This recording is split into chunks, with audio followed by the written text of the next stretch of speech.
From shortcuts and hidden features to time-saving techniques and design hacks, this set of tips and tricks will help you work faster and more efficiently in Illustrator. Hi there everyone, I'm Andrei Marius. I've been working in Illustrator for over 10 years, and in this Envato Task Plus tutorial, I'll show you 15 tips and tricks that all Illustrator users should know. As always, the resources used in this video come from Envato Task Plus and Envato Elements, so make sure to check out Envato Elements, where you can get unlimited downloads of stock videos, music, graphics, photos, fonts, and many more. That's millions of creative assets, all ready to use and with simple commercial licensing.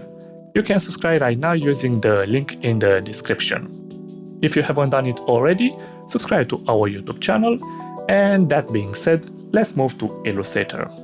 We'll start with a text and the almighty appearance panel.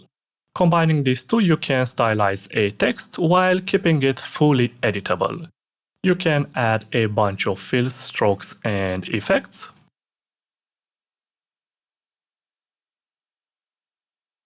And then you can edit the text as you wish. Here's another text effect that perfectly exemplifies how far you can go with this technique while keeping the text fully editable. You can check out the link in the description if you wish to learn how you can create this text effect from scratch. Once applied, you might want to copy the appearance panel attributes.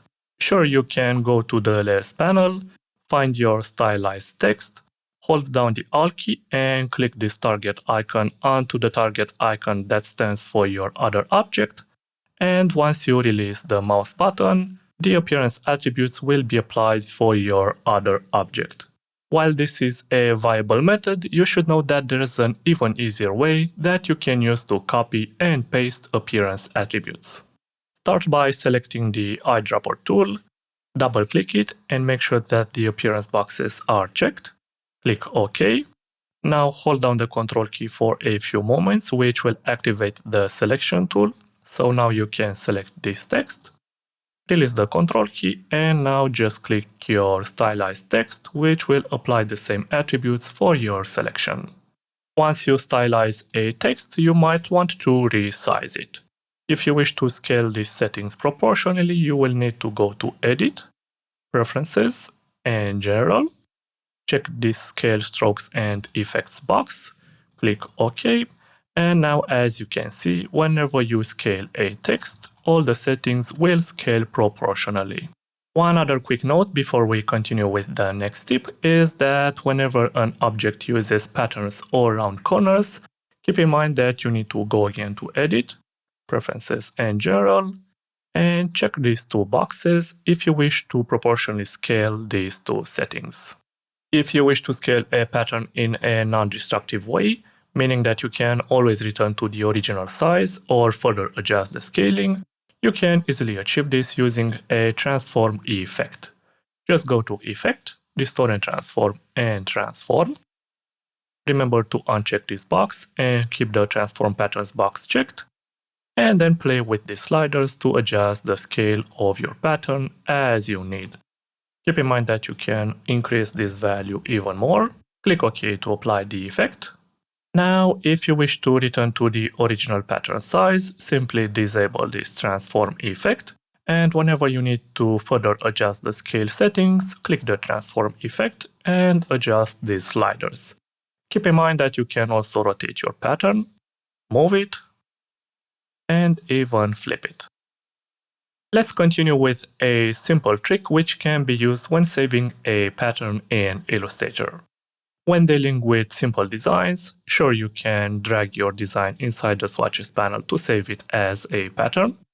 Double-click it, and using this pattern tile tool, you can easily adjust the size of your pattern tile as you wish. This technique will definitely work for simple patterns, but if you need to do this for more complex patterns, Illustrator might get really slow or even crash, which can be pretty frustrating. Here's how I usually avoid this issue. Using the rectangle tool, let's create a shape that's the size of the pattern tile that you are trying to set using the pattern tile tool.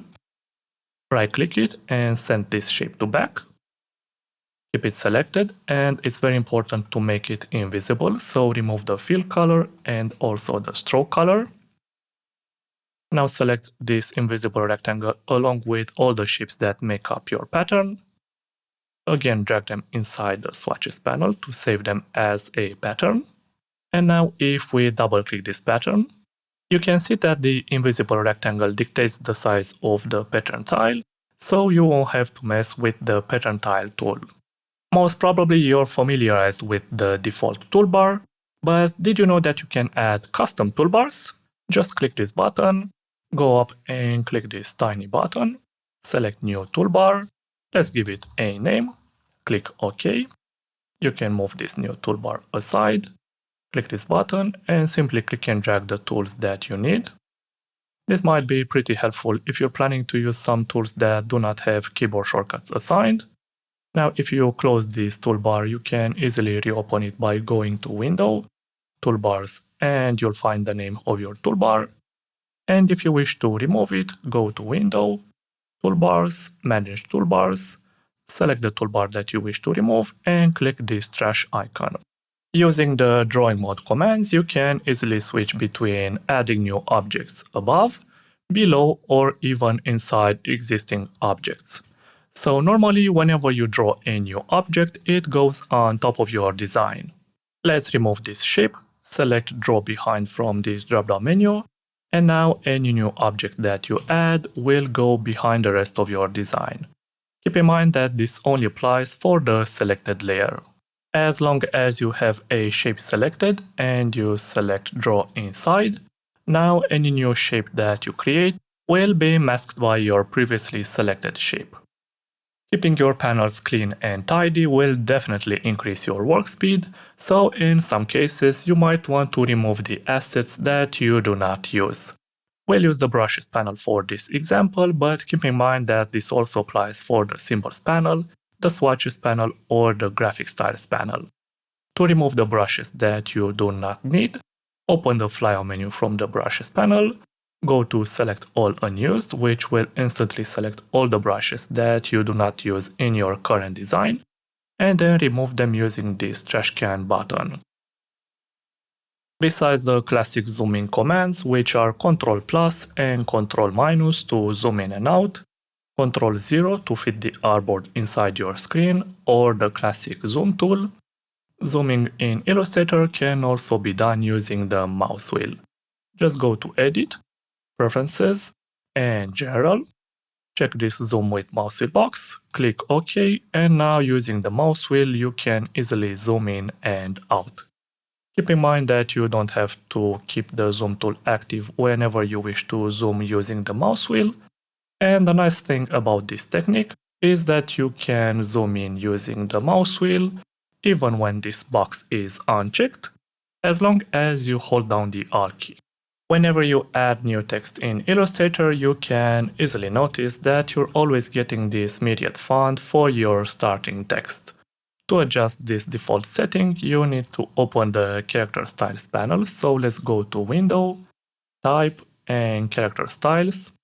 Open the flyout menu from this panel and go to Character Style Options.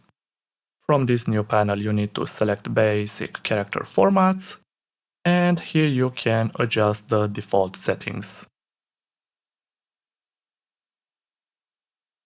Once you're done, remember to click OK. And now if we add some new text, you will get the new settings.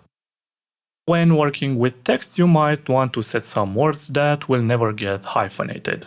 You can easily do it by going to Edit, Preferences, and Hyphenation. Type in the word that you wish to add in this field and click this Add button to add it inside this exceptions list.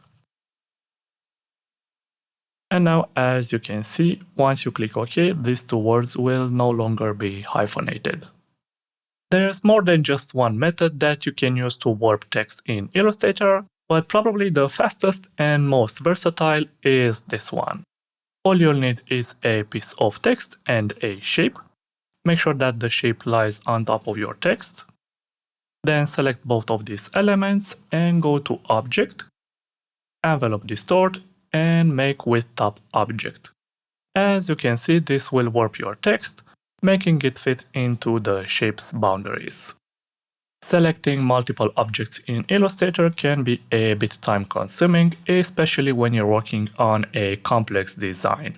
As long as the objects that you wish to select share some common appearance attributes, you can use one of the Select Same commands to easily select them at once. All you have to do is select one of these objects, then go to Select, Same. Here you will find a list with the filters that can be used to select shapes with the same settings. For this example, with Go with Appearance. And now, as you can see, all the shapes that have the same appearance settings are selected. Maybe you are aware of the Recolor artwork option, but did you know that you can also use the colors from a photo to quickly recolor your design? It's pretty simple, just select your design, open the Recolor artwork window, let's move this panel aside, click this button, and then just click your photo, as Illustrator will do the rest. Finally, here are some really quick tips that might save you some time or improve your experience as you work in Illustrator. If you're annoyed by these large tooltips, you can easily disable them by going to Edit, Preferences and General, and uncheck this box. Remember to click OK to apply the changes.